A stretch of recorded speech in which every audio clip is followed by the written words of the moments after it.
1. Boom, up, back, turns, back, 1, boom, and off.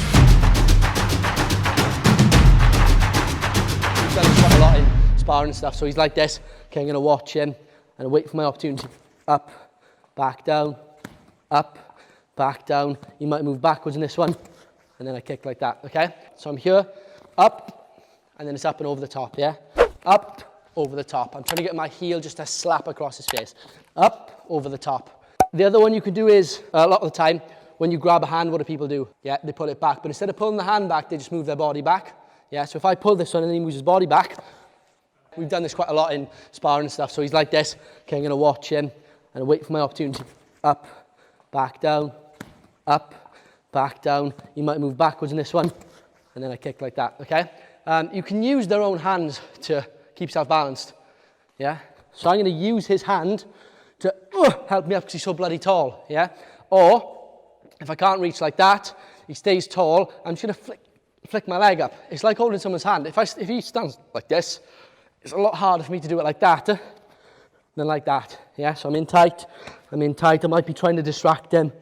Up, over the top, up and over.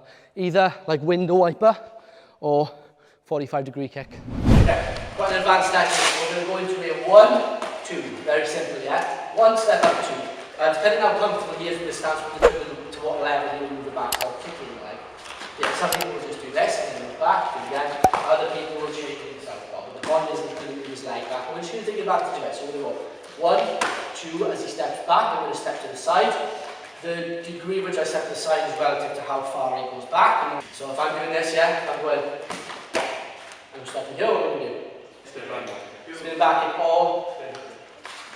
Yeah, one of the two, depending on where they're at, yeah? So, you're just going to drill with your partner and ask them to move back. So like this time, I want Chris to step all the way back.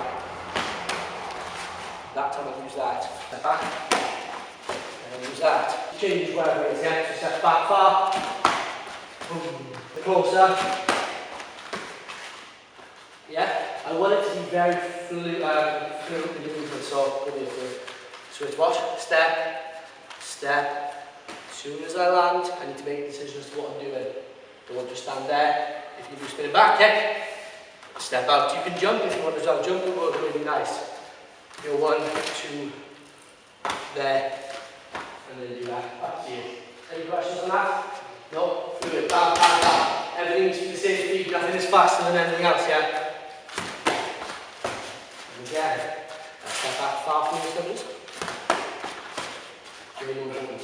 Yeah, in the situation that they don't move back, you can literally just do the opposite thing. Any technique works as long as you sort of project your weight and momentum in the same position. So, for example, I go 1, he moves his leg back, 2, 3.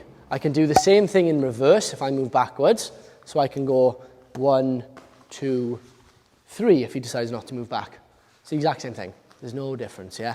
The only thing is making sure that this is in line with this, because it's hard to throw a spinning back kick like that. Yeah, distract and then in. Ideally nasty on the outside. Yeah, obviously depends what they're offering. If they're offering the centre, go for it for 1, 2, or up. Okay, so we go 1, yeah. 1. So wet. 2. Make sure, yeah, all the way back. If he decides to rush me at the last moment, what can I do? Side kick, yeah, rushes towards me. Pull it back, do your thing. Just so, instead of like starting and stopping and shit, for this one it's just that, yeah? Start on the outside, boom. If you need to stop and take a slight step, that's fine as well. Then the next round will integrate them both together.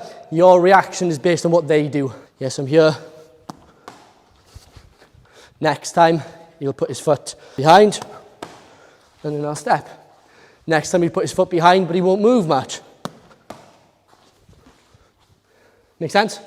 Yeah, cool. Don't be afraid to push them back with a kick and make sure you're close enough. If I use my rear leg, I can be back here and I can come up and I can lean. When you kick off the front, you haven't got that much reach. It's not far off your hand. It's really not much. Don't think that you've got a lot of reach. So go closer than you feel like you need to. When this comes up, remember your lever in action. In and out. It's a stab.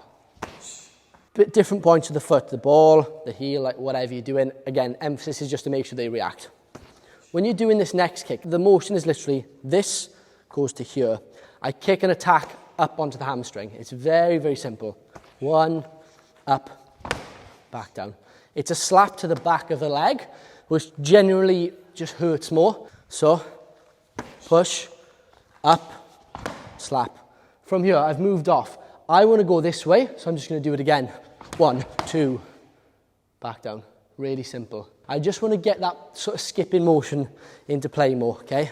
1, remember, it's not a turn of the shoulder and the hip and a launch down. It's literally just a skip. If you think about like, I don't know, like a karate style kick or kicking a football, like jumping and then flicking a football, it's the same thing. Yeah, so I'm trying to wrap my foot behind, like this, look. It's like that. That's where I'm catching his leg. It's like this. I'm here, up, and down. On the side, from my perspective, it looks like this, yeah? Yeah, it's up, and it's kicking straight up and down. So all we're going to do is rotate round. 1, 2, and go to there. Push, come back, up, 1, 2. What's he going to do now? He's going to turn straight into me. I'm going to push him back again. Really simple sequence. So all you're trying to do is you're trying to get him to lose his focus. He's thinking about the kick. Boom, he's thinking about that kick. He's been kicked, that hurts. And again, and again. Now he's thinking, I've got to get him back. He turns towards you. And then you kick him back again, and you go back to your sequence. If you follow the same thing, it can be predictable. You can get punched in the head, yeah? So depending on your size, so he's got his hands up, and he just goes to punch me in the face, and I don't move, then yeah, I'm just getting clipped. Because I'm taller, I can sit back, so he goes to punch me, and you just move off. So just be wary of that. The other thing is, if you're 1, 2, what kick can he now throw? Spinning back kick, yeah? Oh, that would hurt a lot, wouldn't it? But if we followed our sequence, right, and I've pushed him back, boom, and then I'm up, and then I've gone 1, and then I've gone 1, 2, and he goes to throw a spinning back kick, well, it doesn't matter, because I can just push him back before he gets there. It will work, but be wary of that spinning back kick. Yep, push, up, down, he turns, push back again. It's all about balance. The second that you make something too long or too wide, you're totally off balance. It is all about balance. Don't worry about your power. Fluent, boom, up, back, he turns, back. If you kick him and he's too far away, I expect this to happen. Not, yeah, doesn't matter. Don't worry about it. Imagine there's not someone in front of you, so that you have to balance on your own every time. You can do this without someone there. Yeah, 1, 2, and still have good balance. What we're basically working on today is like opposite forces, opposite momentum, ginger back. Your leg won't take a beating this time. So basically, we're going off the front. We're using the momentum off the front to attack the back, and then we're swapping back, and it works the exact same way the other way around. So if I kick with this leg, I can come up and then push with this leg. Exact same thing every time. What I want you to do now is we're going to go 3 different heights if you can. So you can throw a low kick, slight step out to here. This foot is going to be in line with this foot, and then you're going to push him back. 1, pull it back. A lot of the times you'll be too close to them, so you use the kick to slide back a bit. I pick my knee up. I want my knee to come behind me. A lot of people, if I do this, they're probably going to rush towards you and try and punch you and kick you and stuff. And if you just try and pick your knee up and kick him as you run towards me, I'm not going to get it up in time.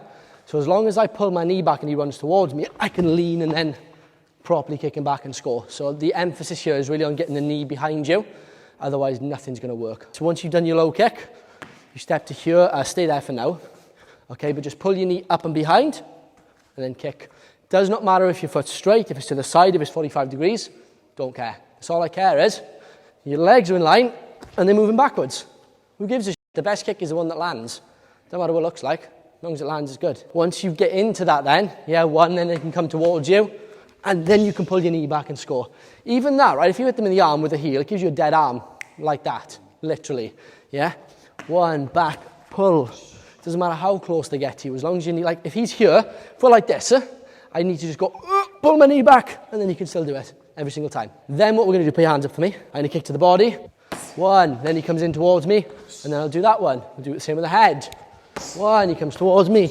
Every single time cross-stepping. It's like we said before with the side kick. The aim is always to push them back, but sometimes it won't go in your favour because you might have messed it up, and so we cross-step off, and we always end up at a better angle than when we started. So if it all goes to and I kick him and he just stands there, at least I'm over here, and then I can go back to my original sequence.